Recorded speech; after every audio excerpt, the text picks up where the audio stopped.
Bonjour et bienvenue. Voici notre tour d'horizon économique, géopolitique et boursier. Nous sommes le jeudi 16 mars et pour comprendre comment tourne la planète finance et lorsqu'elle tourne autour de la séance des 4 sorcières, c'est sur la bourse au quotidien et nulle part ailleurs. Et le titre de l'épisode du jour s'intitulera « Plus vous perdez de match, plus on vous fait une belle cote ». Ouais, le marché est un miracle permanent.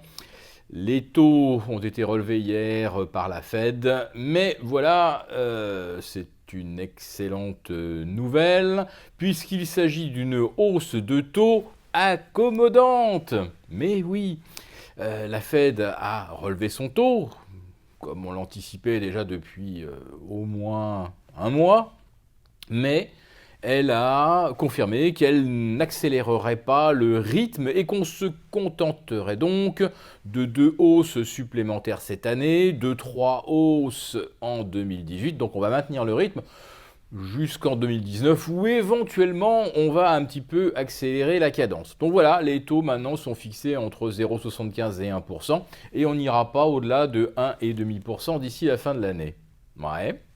Mais est-ce que d'ici la fin de l'année, nous aurons bien les 1,5% de croissance? Je pose la question parce qu'hier, la Fed d'Atlanta publie son baromètre en temps réel. Donc elle ne se projette pas dans l'avenir, c'est bien entendu, mais elle observe la croissance telle qu'elle peut être évaluée au jour le jour. Et aujourd'hui, on est à plus 0,8%. Alors, c'est vrai, au premier trimestre, traditionnellement, depuis 3 ou 4 ans, on a un petit creux, c'est dû soit aux intempéries, soit à des éléments exceptionnels, mais bon, le premier trimestre, généralement, n'est pas très flamboyant, et on se rattrape par la suite. Mais par la suite, aujourd'hui, où se situent les projections? Eh bien, rarement au-delà de 2% d'ici la fin 2017. Mais de combien a été la croissance en 2010, 2011, 2012? On était près du potentiel de l'économie américaine qui est situé aux alentours de 3%. Mais depuis 2011-2012, cette croissance ne cesse de se contracter, pas seulement aux États-Unis, mais également à l'échelle mondiale. Donc vous voyez un petit peu cet effet de ciseau de la croissance qui baisse et des taux qui montent sans que les quantitative easing des banques centrales n'aient en quelque sorte réussi à doper la croissance. On le voit bien au Japon, les injections ont accéléré à partir de 2013 et la croissance n'a pas repris un dixième de momentum. Même chose en Europe, on atteint 1,6, 1,7 en 2016. La BCE a déjà injecté 1500 milliards d'euros sous forme de QE. Et on aura quoi comme croissance en 2017? Eh bien ça rime, on aura plus 1,7. Bref, on injecte de plus en plus d'argent, on a des taux nuls, voire très négatifs en Europe, et on n'a toujours pas plus de croissance. Mais maintenant, on essaie de nous faire croire qu'en augmentant les taux, eh bien, les choses vont s'améliorer et la croissance va accélérer. C'est complètement fou. Néanmoins, on est en plein oxymore. Nous avons eu hier donc une hausse de taux accommodante.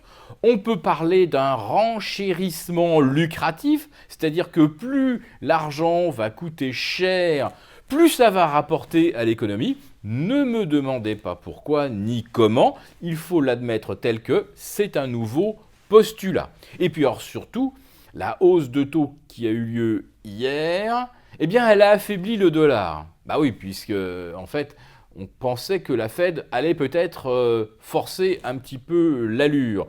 Donc on commençait à évaluer la rémunération du dollar en cas de remontée des taux à 1,25 d'ici la fin de l'année. Donc cette hausse de taux n'étant pas là, le dollar retombe. C'est donc bon pour les exportations américaines. Oui, mais est-ce que la hausse de taux, elle est bonne pour la consommation américaine? Hier, nous avons eu un chiffre, les ventes de détail, elles ont stagné, enfin progressé de 0,1% au mois de février. Alors bien sûr, on a eu une explication, elle est complètement bidon, mais c'est pas grave, je vous la donne quand même, parce que ça va vous permettre de rire un peu en y repensant. Eh bien, c'est parce qu'il y aurait eu des délais au niveau des taxes, alors donc on n'aurait pas pris en compte une certaine partie des sommes dépensées. Non, c'est une blague, bien sûr, hein. La consommation est faible. Et c'est corroboré par les grandes difficultés dans lesquelles se retrouvent la plupart des grandes enseignes de distribution aux États-Unis. Vous avez Radio Shack qui pour la deuxième fois se met sous la loi de protection sur les faillites en l'espace de 2 ans. Vous avez Target qui ferme des magasins, Sears qui les ferme par dizaines, voire par centaines. Vous avez Nordstrom qui enregistre une baisse de la fréquentation. En fait, toutes les grandes enseignes, les Dollar Tree, etc., observent toutes une baisse de la consommation. Et non, ce n'est pas Amazon qui fait la balance et qui prend des parts de marché à toutes les chaînes que nous venons de citer. Tout simplement parce que Amazon ne distribue carrément pas ni nourriture, ni soda, etc.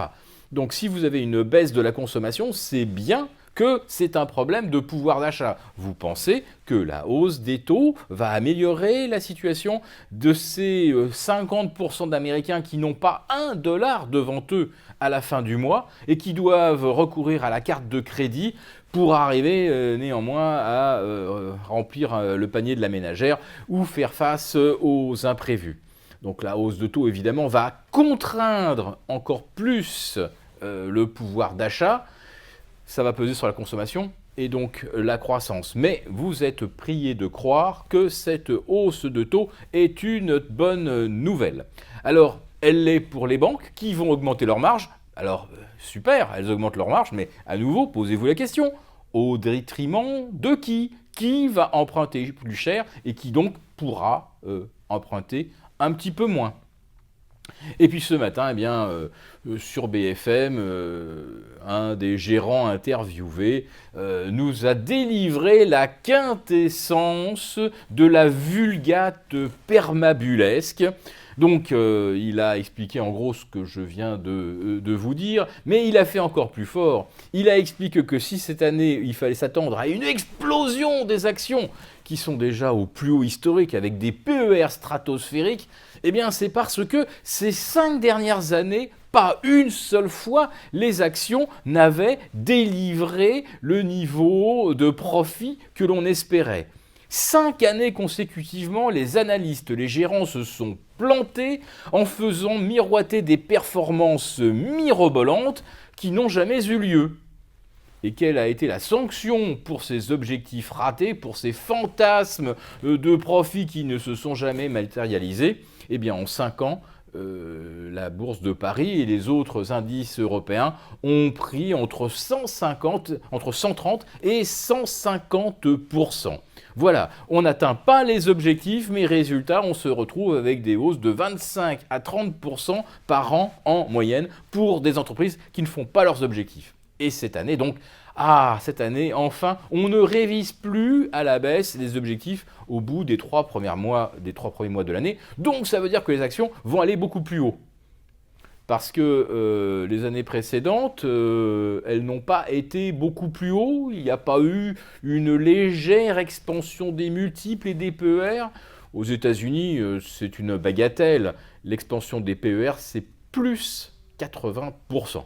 C'est-à-dire qu'en fait, à niveau de profit comparable, vous payez les actions pratiquement 80% plus cher que ce que justifierait la seule prise en compte de la hausse des bénéfices. Bon, l'exemple le plus parlant, c'est le Dow Jones à 14 200 en 2007 au sommet de la bulle, qui se paye aujourd'hui 21 000, en tout cas on les atteindra ce soir, 21 000 au sommet de la bulle, c'est-à-dire 50% plus cher pour des profits qui sont à peu près identique et avec une croissance infiniment moins solide, robuste, puisqu'on était à 3,5 en 2007 et on est à peine à 1,8 dans le meilleur des cas pour 2017. Donc, quand vous entendez des gérants vous débiter des âneries pareilles pour justifier que les cours continuent de monter, c'est qu'on est bien dans la bulle et qu'on est prêt à raconter mais absolument n'importe quoi à l'épargnant. Mais pensez au gérant, pensez à son bonus. Regardez, demain, c'est la journée des 4 sorcières, c'est là qu'on va faire le bilan du premier trimestre. Ce n'est pas le moment de faire baisser les cours, au contraire, il faut tout arracher à la hausse. Pensez à leur bonus. Il est évident que vous racontez ce qu'ils pensent vraiment sur les marchés. Ce n'est vraiment pas à l'ordre du jour. Demain, je le répète, c'est les 4 sorcières. Alors, c'est peut-être demain qu'il faudra prendre, cette fois-ci, des mesures plus offensives à la baisse. Pour l'instant, restez couverts.